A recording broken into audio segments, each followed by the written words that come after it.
बिस्मिल्लाहिर्रहमानिर्रहीम। हमारा आज का हेडिंग चैप्टर का नाम है जी complex tissues.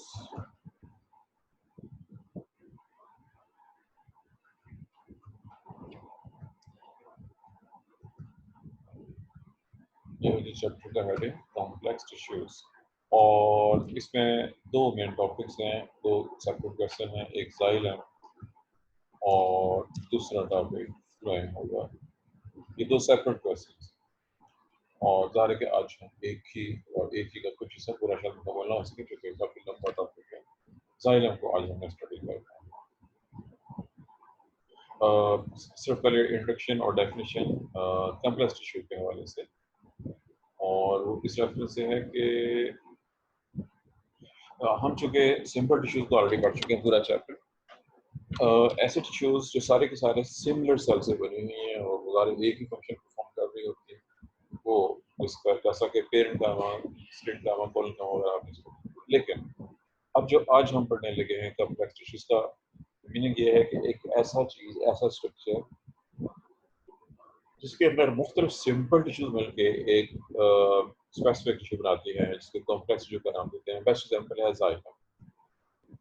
It is combination of many simple tissues, यानी एम फॉर मैन, बहुत सी सिंपल टिश्यूज मिलती हैं तो उनके मिलने से कॉम्प्लेक्स टिश्यू। और एग्जांपल मैं जाइलम को डिस्कस करूंगा आपके सामने। अब जाइलम एक ऐसी कॉम्प्लेक्स टिश्यू है, ये हमारा एक्चुअल क्वेश्चन जाइलम है। इसके अंदर पेरेंट कामा के नाम से वाकिफ है पहले से। पेरेंट कामा क्या होता है? बी फॉर पेरेंट कामा। उसके बाद है फाइबर्स, अब फाइबर्स के नाम से वाकिफ है।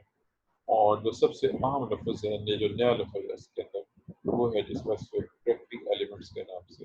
टैक्टिक एलिमेंट्स, जिनके आगे दो टाइप्स हैं जिनसे आप कुछ हद तक वाकिफ हैं, और वो अल्फाज हैं ट्रैकीड्स और वेसल्स। हम जो डिटेल्स पढ़ेंगे इस वक्त वो सारी की सारी ट्रैकीड्स और वेसल्स के लिहाज से ही होंगे। और उसकी रीज़न ये है कि जो फाइबर्स और पेरेंट गामा है, इसकी बेसिक सारी की सारी हम ऑलरेडी पढ़ चुके हैं। मैं एक तस्वीर ड्रा कर रहा हूँ। ये तस्वीर कुछ ऐसी है कि ये बार बार आपके सामने आएगी। इसके अंदर बहुत सी ऐसी चीज़ें मौजूद हैं जिनसे आप पहले से वाकिफ हैं। आपको स्टॉप होना चाहिए एकदम से कि अब आप इस तस्वीर को बहुत बार देख चुके हैं। आप इसको देखते ही बताते हैं कि ये मैंने क्या ड्रा किया है, किस चीज़ की तस्वीर है, तो बताएगा जी आप।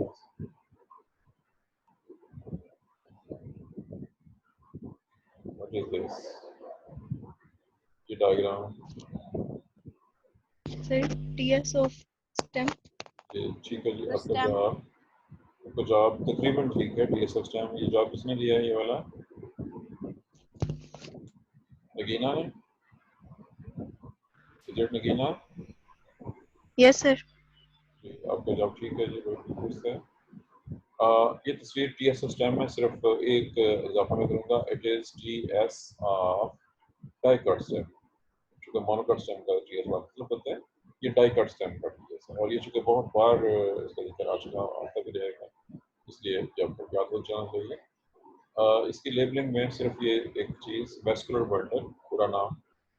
इस वेस्कुलर बंडल में बाहर की तरफ और अंदर की तरफ ये दो स्पेशल चीज़ें हैं, पी फॉर फ्लोएम और एक्स फॉर जाइलम। जाइलम और फ्लोएम, इनके दरमियान में ये जो जगह है, ये सी फॉर केम्बियम। ये दरमियान में पिथ है, यहाँ ये कॉर्टेक्स है। कॉर्टेक्स सी और कॉर्टेक्स। ये स्ट्रक्चर से आप चूँकि बहुत बार वाकिफ है, मेहरबानी ये ड्रा कर दिया है आपके सामने। जाइलम की लोकेशन डाइकॉट स्टेम के अंदर आपको नजर आ रही है। अगर मोनोकाट के वेस्कुलर बंडल हो, उसमें भी जाइलम आमतौर पर अंदर की तरफ ही होता है, लेकिन मोनोकाट के स्टेम में वेस्कुलर बंडल के अंदर कैम्बियम मौजूद नहीं होती है। एक डिफरेंस इसमें मौजूद है। अच्छा, अब फिलहाल हम पेरेंट गामा और फाइबर को तो डिस्कस नहीं करेंगे। हमें ये जो दो चीज़ें हैं ट्रैकीड्स के हवाले से, ट्रैकी एलिमेंट्स, ट्रैकीड्स और वेसल्स, इनको डिस्कस करना है। आपकी बुक्स में तस्वीरें बनी हैं, लेकिन मैं खुद भी तस्वीरें की ड्रा करूँगा और आपको तो मैच कर लीजिएगा अपने किसी तस्वीरें प्रॉपर नहीं। अगर जब माउस के साथ सिलेक्शन नहीं बनती है, लेकिन पहले कोशिश होगी कि कुछ ना कुछ चीज़ें क्लियर हो जाए। जो कुछ ऐसी टर्म्स हैं, चंद ऐसी टर्म हैं जाइलम के हवाले से, जिनसे आप पहले से वाकिफ हो। पहले से इस लिहाज से कि ये आपके सेमेस्टर 1 में शामिल थे। चूँकि सेमेस्टर 1 में आपकी क्लास को मैंने बॉटनी नहीं पढ़ाई थी। मैं लफ्ज़ बोले देता हूँ, अगर आपको याद है ठीक है, नहीं याद है तो फिर चेक कीजिए।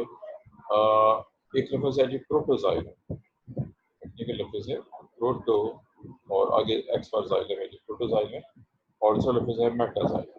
ये अल्फाज मौजूद थे आपके सेमेस्टर 1 में।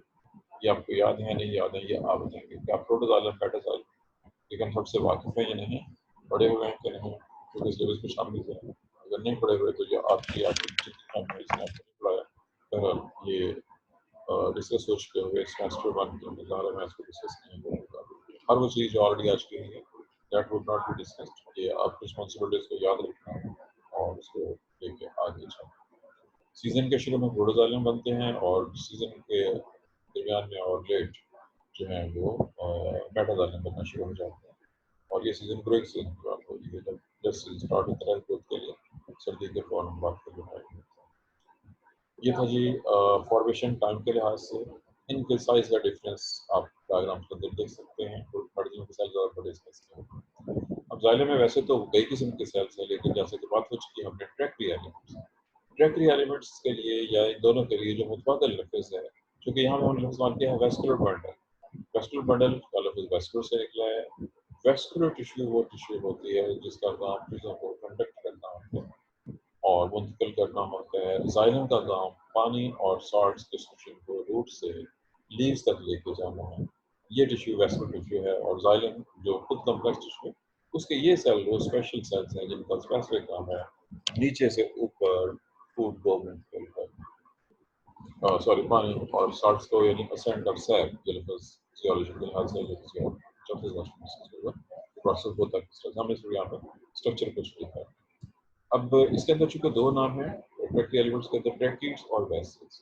ट्रैकिड्स एक बार फिर वही मसला कि मैंने चूंकि आपको सेमेस्टर 1 में पढ़ाया, सेमेस्टर 1 में हेडिंग था ट्रैकियोफाइटा, ग्रुप का नाम है ब्रांकियो, ग्रुप का नाम है ट्रैकियोफाइटा, और ट्रैकियोफाइटा का तारुफ ही ट्रैकिड्स से शुरू होता है।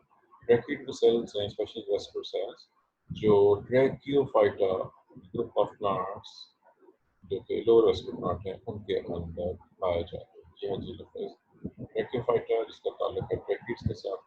मैं तस्वीरें ड्रा कर रहा हूँ ट्रैकिड्स की। मुख्तलिफ पौधों में मुख्तलिफ शेप्स मुख्तलिफ साइज़ के ट्रैकिड्स मौजूद हो सकते हैं।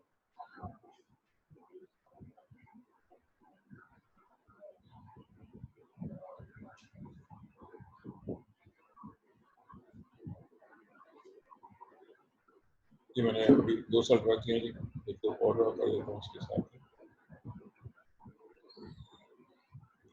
ये मैंने 3 ट्रैकिड्स ड्रा कर दिए हैं। इनकी बहुत सी वेरिएशन हो सकती हैं, बहुत सी वैराइटीज़ हो सकती हैं। बहरहाल और इधर मैं साथ ही वैसे भी ड्रा करने लगा हूँ ताकि दोनों का कंपैरिजन साथ ही हो जाए।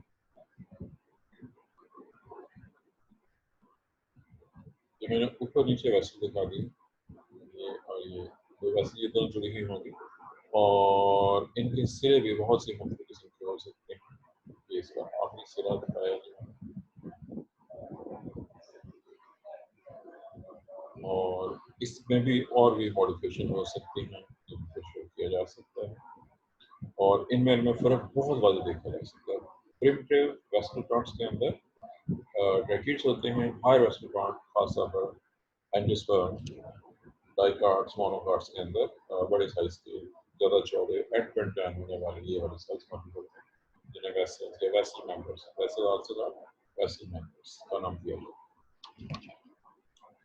ये छोटे साइज में है, इंतहाज बड़ा है, ये स्ट्रेट नहीं होते हैं और ये इस तरह से मिले होते हैं कि मैं ये चीज़ें मैंने सेपरेट शो की हैं। अगर मैं इनको आपको जोड़ दूँ यहाँ तो एक और चीज़ क्लियर हो जाएगी।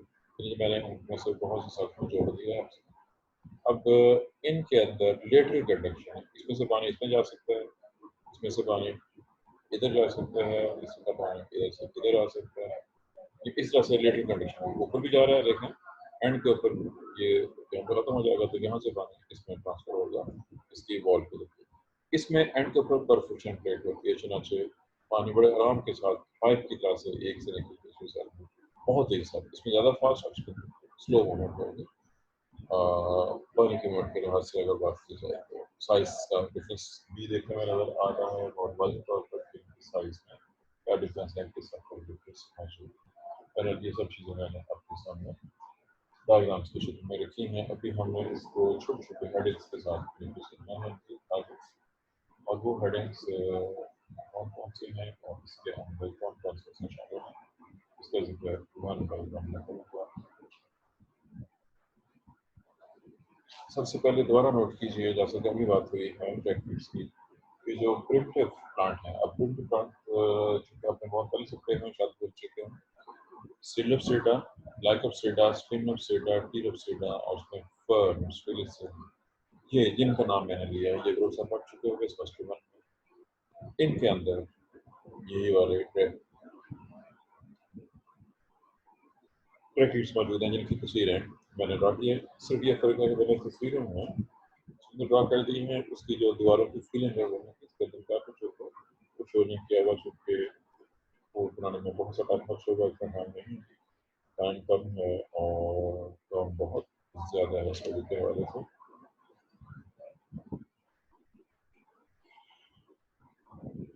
ये इनकी लोकेशन हो गई। स्टीलर थ्योरी टॉपिक था सेमेस्टर वन का और ये आप सेमेस्टर वन पढ़ चुके हुए, इसलिए मैं अब उसके हवाले से उनकी लोकेशन और बाकी चीज़ों का कोई जिक्र नहीं करूँगा, मैंने इनका एसेस कर दिया है। और इनके अंदर जब मैंने डायग्राम में ड्रा नहीं किया, लेकिन अगर आप अपनी बुक को देखेंगे तो उसके अंदर आपको मुख्तलिफ किस्म की पेट्स और डिफरेंट किस्म की थिकनिंग्स जो हमें नजर आ सकती हैं। पेट्स और थिकनिंग को एक सेपरेट क्वेश्चन में हम ऑलरेडी डिस्कस कर चुके हैं। पेट्स की टाइप्स और थिकनिंग्स ऑलरेडी डिस्कस हो चुकी हुई हैं एक फुल क्वेश्चन में, जहाँ पे हमने annular spiral straight from thickening वाला किया था। वो सब कुछ इससे पहले हम आपको डिस्कस हो चुकी है। हम बता दें इनके सेल वॉल के साथ फंक्शन का जिक्र हो गया।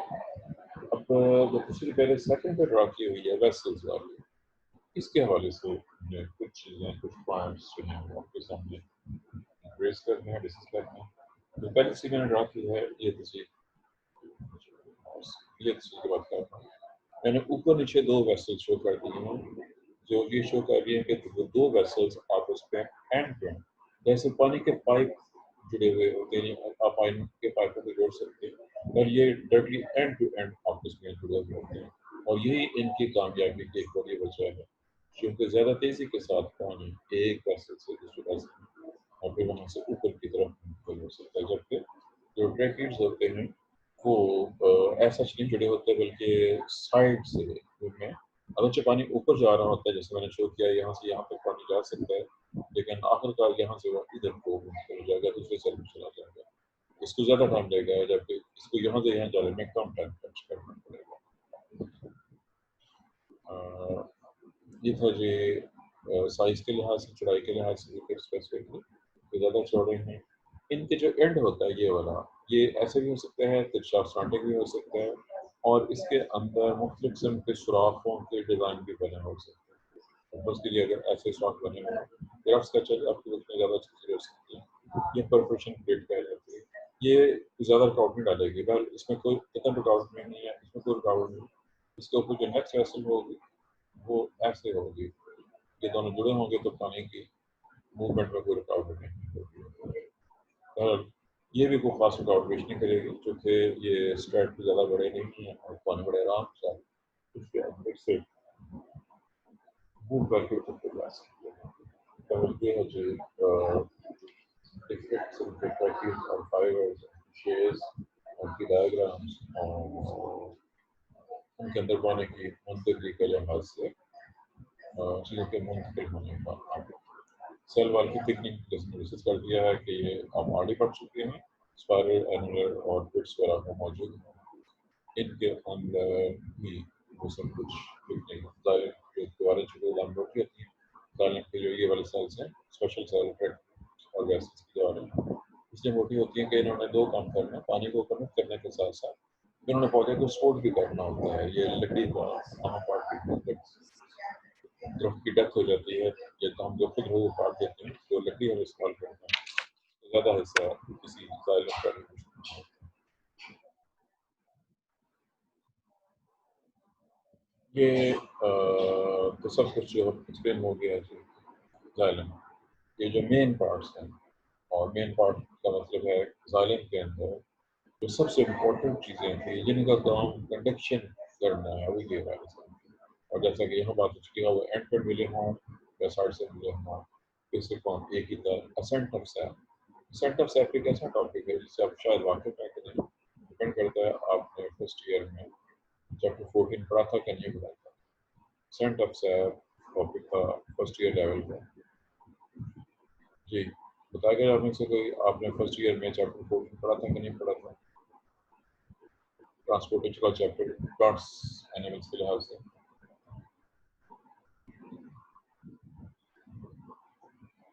No answer, no response. Yes sir, पढ़ा था। ईजा कह रही है जी पढ़ा था जी। ये सॉरी नगीना ने कहा है जी पढ़ा था। और कोई चीज नहीं पढ़ा हो जी? जी सर पढ़ा था। दो लोग हो गए जी। और कोई? जी सर पढ़ा था। चलिए बहुत अच्छी बात है अगर आपने पढ़ा था, लेकिन मुझे आपकी बात पे बिल्कुल एतबार नहीं। सोचिए कि आप मतलब मैंने ये नहीं कहा कि स्पेशली किसी को पॉइंट आउट किया है, मैं ओवरऑल पूरी क्लास की बात कर रहा हूँ। क्योंकि हमारे यहाँ जो राज चल रहे हैं 90% स्टूडेंट्स टेक्स्ट स्टडी करते हैं और उनका मकसद सिर्फ पास आना होता है। चलें पास हो जाएंगे तो सेकंड आ गई तो खिंच के पोजिशन आ गई तो बहुत है, और ज़्यादा नंबर लेके क्या करें। बहुत कम बच्चे ऐसे होते हैं जो वाकई पढ़ते हैं, फुल प्लस स्टडी करते हैं, कंप्लीट करते हैं। वो रूल तैयार करते हैं चैप्टर 14 को मेजॉरिटी लोग छोड़ देते हैं। मुझे तो नहीं लगता कि आप लोगों ने पढ़ा होगा। बहरहाल आपने अगर पढ़ा हुआ तो बहुत अच्छी बात है जी। ये चलें जी, यहाँ तक तो बात पूरी हो गई जी। अब बाकी दो चीज़ हमारी बाकी रहेगी। जाइलम के अंदर इन स्पेशल सेल्स के अलावा फाइबर्स भी मौजूद हैं। अब चूंकि फाइबर्स को हम अभी कल ही फुल फ्लेज क्वेश्चन के नाम से पढ़ा है, और यहाँ पे फाइबर का सिर्फ वो हिस्सा अप्लाई होगा जो जाइलम फाइबर्स है। ठीक है, हम यहाँ पे सिर्फ जाइलम को स्टडी कर रहे हैं। जब आपने ये क्वेश्चन लिखना है, खुद लिखना है, तो यहाँ पे आपने सिर्फ जाइलम फाइबर वाला पोर्शन एक्सप्लेन करना है। जो एक्स्ट्रा जाइलरी फाइबर्स हैं, bast fibres, economic fibres, commercial fibre, उनको मेंशन नहीं करना है। बात याद रहेगी, भूलेगा तो नहीं कि मेरी बात समझ में आ गई है कि नहीं आ रही है? जी सर। जी, बाकी क्लास के बच्चे जी स्लीपिंग सर बच्चे चलें शुक्र है। सर रिपीट कर दें। प्लीज आपके पास सारी जो किताबें मौजूद हैं उन किताबों में ये चैप्टर का नाम है कॉम्प्लेक्स टिश्यूज। इसके अंदर सिर्फ दो क्वेश्चन है, दो लॉन्ग क्वेश्चन है। एक क्वेश्चन है जाइलम एज ए टिश्यू और दूसरा है ज़हर फ्लोएम। ये दो लॉन्ग क्वेश्चन। दो क्वेश्चन का मतलब है कि सिर्फ दो सवाल इस चैप्टर में पॉसिबल है लॉन्ग क्वेश्चन कराते हैं। अब उस लॉन्ग क्वेश्चन में जाइलम की जो कंपोजिशन है, जाइलम में क्या कुछ शामिल है, मैंने आपके सामने स्केच दिया हुआ है। आपको उसमें पी फॉर पेरेंट का है, F for fibres, P refractory elements, इसकी बेस रिफ्रैक्टरी वैसे जिसको मैंने एक्सप्लेन कर दिया। यहाँ पे मैंने दोबारा बता दिया है कि जो फाइबर्स हैं, जब हम बात हो रही है जाइलम के अंदर फाइबर्स की, जाइलम फाइबर्स को हम ऑलरेडी जाइलरी फाइबर्स के नाम से इससे पहले लेक्चर में स्टडी कर चुके हैं। जो कुछ हमने स्टडी किया हुआ है वो सब कुछ इसका हिस्सा है। आपने अपनी बुक को देखना, जौन सी बुक आपके पास है उसमें अपने जाइलम के टॉपिक के अंदर फाइबर का हेडिंग दिया है। वो सारे का सारा फाइबर्स के जितने भी हेडिंग है, जितने भी इसमें स्टडी है, ये ध्यान रखना है कि वो सारे के सारे जाइलम फाइबर होना चाहिए। ऐसा ना हो कि आप लिखते लिखते इसमें फ्लोएम फाइबर्स और जो अदर फाइबर्स है वो भी लिखते हैं। जो एक्स्ट्रा जाइलम फाइबर्स हैं वो आपने मेंशन नहीं है। ये मैंने पॉइंट आपको खास तौर पर नोट करा दिए है, दोहरा दे दीजिएगा। फाइबर जाइलम के अंदर जब फाइबर लिखना है तो इसमें सिर्फ जाइलम फाइबर्स और उसकी डिटेल देनी है। अगर आपकी बुक ने गलती से या आपने गलती से अदर दे दिया तो ज़ाहिर है वो गलत हो जाएगा। आखिरी टॉपिक जिससे है जो पेरेंट का। वैसे तो हम पेरेंट नाम को बहुत डिटेल से पढ़ चुके हैं, मैं ऑलरेडी पढ़ चुका हूँ, लेकिन वहाँ भी ये बात होती है कि पेरेंट का मसला की बहुत सी टाइप्स होती है।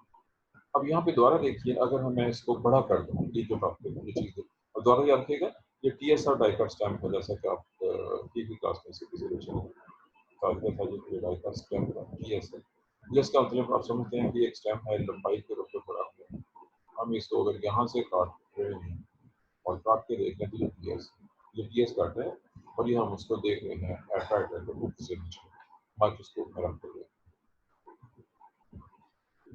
हम इसका एलएस भी काट सकते हैं, इसको लंबाई के रूप पे भी काट सकते हैं। आप समझते हैं काना क्या होता है? या चले गन्ना आपने देखा हुआ है, आई एम श्योर कि आप लोगों को गन्ने से तो समझना होता है। ये गन्ने की एक ओर है, ऐसे ही इसके नीचे गन्ने की दूसरी ओर है, जो ये जोड़ होता है मैंने वो ड्रा किया हुआ है।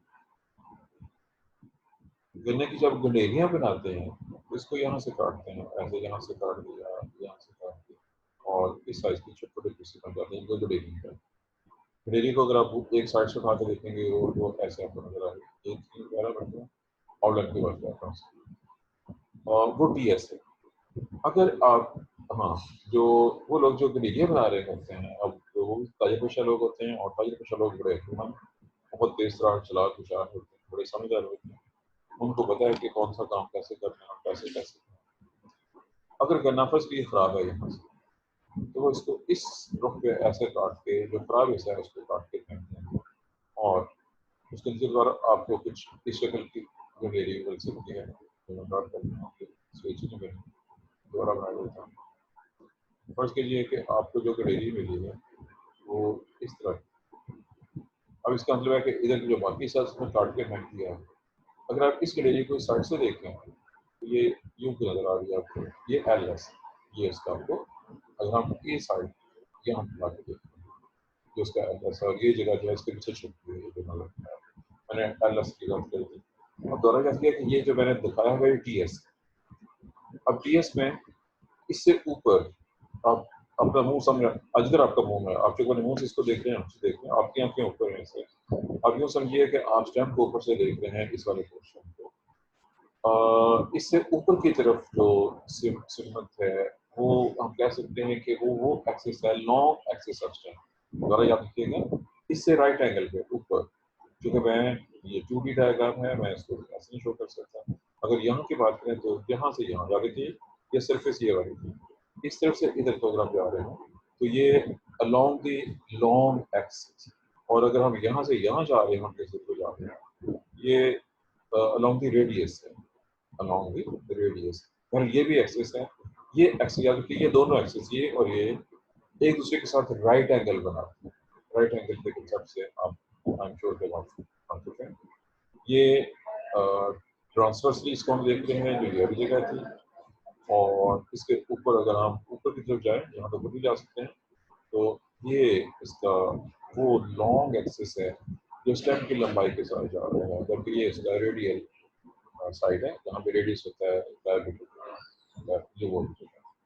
अब ये दो लफ्ज मैंने क्यों एक्सप्लेन किए हैं, क्योंकि इसका ताल्लुक हमारे उस टॉपिक के साथ है जो कि आपकी बुक में किया होगा पेरेंट कामा के टाइप्स के अंदर। इस आइलम में जो आइलम हम बात कर रहे हैं, तो यहाँ पे आइलम की बात हो रही है। इस आइलम में बड़े बड़े इन सेल्स के साथ साथ ये सेल्स हैं, ये हैं पेरेंट कामा सेल्स भी हैं। पेरेंट कामा सेल्स गोल हो सकते हैं, पतले और लंबे हो सकते हैं, बहुत लंबे भी हो सकते हैं, और ये दो सिमतों में मौजूद हैं। वो दो सिमतें कौन सी? कुछ सेल ऐसे हैं जो इस एंगल पे नहीं ऐसे बढ़े हुए हैं, यहाँ से ऊपर की तरफ जा रहे हैं, इसको मोटा करना पड़ेगा जो मुझे, बल्कि ये वाले स्टेम है, इस स्टेम में वेस्टर्न बंडल के अंदर इस तरह से सेल्स ये पड़े हुए हैं जो along the long axis of stem. मैं इस लफ्ज़ को बार बार इसलिए एक्सप्लेन कर रहा हूँ कि आमतौर पर किताबों में ये प्रॉपरली एक्सप्लेन नहीं होता। जब चीज़ मॉडल के साथ जब एक्सप्लेन न की जाए तब तक वो वजाहत नहीं उसके सामने आती। ये along the long axis of stem है जो सर इस एंगल पे पड़े हुए हैं, इस रुख पे एलोकेटेड हैं, जुज़ी तौर पर ये भी कंडक्शन में थोड़ा बहुत हेल्प करते हैं। दूसरे वो सेल्स हैं जो इस एंगल पे पड़े हुए हैं, यानी इधर से इधर को पड़े हुए हैं, जो कि ये वाला एक्सिस आप कर लीजिए, इधर से इधर को अलोंग द रेडियस। बहरहाल दोनों किस्म के सेल मौजूद हैं। इन सेल्स के लिए आमतौर पर जो लफ्ज़ इस्तेमाल किए जाते हैं वो आपके लिए चूंकि नए हैं, वो है जी एक्सियल पेरेंट कामा और रे पेरेंट कामा। दोबारा नोट कीजिएगा, जो इस एक्सिस पे है अलोंग द लॉन्ग एक्सिस ये एक्सियल पेरेंट कामा है, और जो इस एक्सिस पे है जी जो इसके साथ साथ जो पड़े हैं इस एंगल पे, जैसे यहाँ पे उनको रे पेरेंट कामा का नाम या रे सिस्टम का नाम दिया जाता है।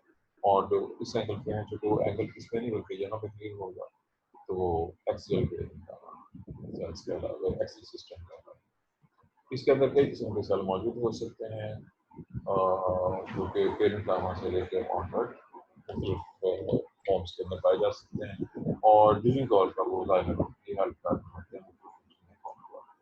अब यहाँ पे एक तो नए लफ्ज़ आपके लिए हो सकते हैं, अपने लिप्स को चेक कीजिए। लफ्ज़ ढूंढ रहे हैं रे इनिशियल्स एंड फ्यूजिफॉर्म इनिशियल्स। क्या आपकी बुक्स के अंदर ये अल्फाज इस टॉपिक के अंदर या इन टॉपिक में दिए हुए हैं कि नहीं दिए? मैं लफ्ज़ दोबारा बोल देता हूँ। मैंने एक लफ्ज़ बोला है जो रे इनिशियल्स और सिर्फ मैं बोला है फ्यूजिफॉर्म इनिशियल्स। मौजूद आपके पास के नहीं? जी सर दिए। चलिए ठीक है जी। अगर फ्यूजिफॉर्म इनिशियल्स जो है वो axial parent gamma cells form करते हैं और जो रे इनिशियल्स हैं उनसे रे पेरेंट गामा सेल बनते हैं। इसकी लोकेशन में आपके सामने पहले से एक्सप्लेन कर दी गई है। बहरहाल इसके साथ ही जो हमारा चैप्टर का एक बड़ा क्वेश्चन कंप्लीट हो गया है जो कि जाइलम के हवाले से था। जाइलम टिश्यू दोस्तों कॉम्प्लेक्स टिश्यू सबसे बड़ी सबसे अहम एग्जाम्पल है। डिपेंड करते हुए आपके पास कौन सी बुक्स हैं। मैं चंद लफ्ज़ बोल रहा हूँ, ये लफ्ज़ मैंने पीछे भी बयान किया और ये पहले कह चुका हूँ कि ये हम ऑलरेडी पढ़ चुके हैं। जाइलम के स्पेशल सेल जो कि वेसल्स और वेंट्रिकल्स हैं, इनकी दीवारों की जो थिकनिंग है वो थे एनुलर, स्पाइरल, रेटिकुलर, स्टेरिफॉर्म वगैरह और पिट्स में से बॉर्डर बिट्स। ये सब चीज़ें चूँकि पहले से पढ़ी जा चुकी हैं इसलिए ये मैंने यहाँ पे एक्सप्लेन नहीं किया। फाइबर पहले पढ़ चुके हैं, इससे मैंने फाइबर को एक्सप्लेन नहीं किया है। लेकिन ये भी याद रखिएगा जाइलम जब एज लॉन्ग क्वेश्चन अगर आ गया तो आपके पास तकरीबन आधे घंटे का टाइम होगा इस सवाल को अटेम्प्ट करने के लिए। आपने आधे घंटे में ये सवाल अटेम्प्ट करना है और इसके अंदर ये सारा कुछ लिखना भी है। अगर एक टॉपिक ज़्यादा लेंथ हुई आपने कोशिश करनी है सबसे ज़्यादा डिटेल आपने ट्रैकली एलिमेंट्स, ट्रैकिड और बेसिक की देनी है। उससे कम डिटेल आपने फाइबर की देनी है और सबसे कम डिटेल पेरेंट गामा की। पेरेंट गामा में खासतौर पर आपने एक्सियल और रे पेरेंट गामा को डिस्कस करना है। इसकी ज़्यादा डिटेल्स में नहीं जाना है। एक छोटा सा टॉपिक है जो कि आपकी बुक में भी दिया हो, इसके साथ भी आ सकता है, इससे हट के भी आ सकता है। हेडिंग है टाइलोसिस। हेडिंग है टाइलोसिस। ये एज शॉर्ट कैसे पूछा जा सकता है? वो तो ये है बात का, ये एक सेल है, ये एक और सेल है। अब ये सेल जाइलम का सेल है और ये सेल एक और सेल है जिसके साथ पड़ा हुआ है। अब याद होगा पहले बात हो चुकी है, जब सेल जुड़े हुए हैं उनमें फिट्स होती है, यहाँ पे फिट्स मौजूद है। जब एक जाइलम सेल नॉन फंक्शनल हो जाता है तो बाज़ का उसके साथ वाले किसी सेल में से कुछ बैक्टीरिया निकलते हैं और वो इस जाइलम के सेल में घुस जाते हैं। बल्कि ये यहाँ भी ये सेल के अंदर ये बैक्टीरिया आ गया, ये बैक्टीरिया इस सेल से आया और इस सेल में दूसरे सेल में चला गया। इस आउटग्रोथ को जो सेल से निकल के इसके अंदर आई है इसको टाइलोसिस।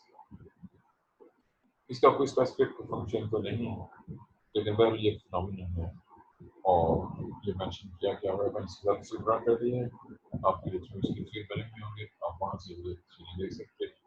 इनकी भी आगे फर्दर बहुत सी टाइप्स मौजूद होती हैं लेकिन पहले एक शॉर्ट क्वेश्चन की हद तक ये इससे ज़्यादा और खास नहीं है।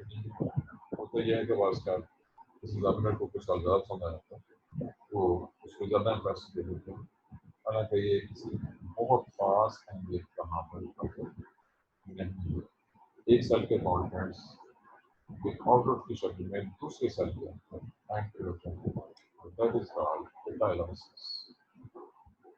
डायलिसिस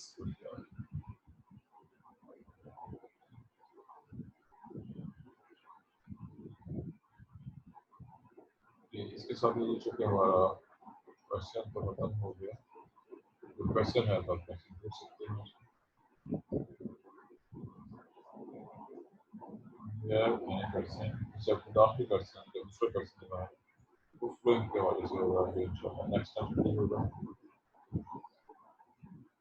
टाइम हमारे पास सिर्फ 1 से 2 मिनट का टाइम बाकी है, पर उसके बस के लिहाज से हमारा क्वेश्चन हो गया और दिस इज टाइलोसिस।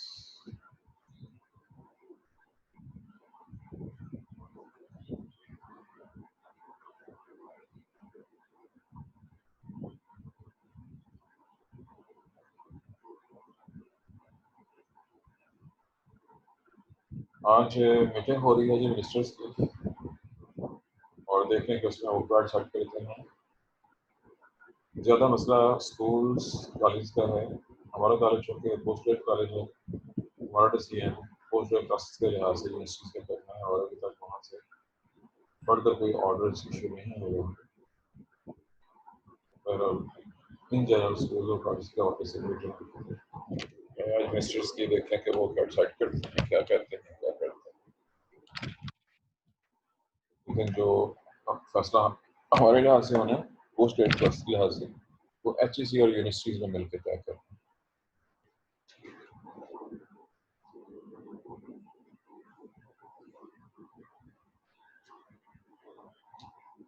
दूसरा चूँकि पॉसिबिलिटी है जैसे गवर्नमेंट चाह रही है कि यूनिवर्सिटीज़ और पोस्ट ग्रेड कॉलेज को खोल दिया जाए।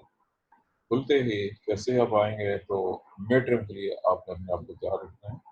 मे बी किसी और टीचर ने अनाउंस किया अभी तक मिड टर्म के हवाले से अनाउंसमेंट किया किसी ने कि नहीं की? नो सर, अभी नहीं किसी ने। किसी टीचर ने नहीं कहा अभी तक।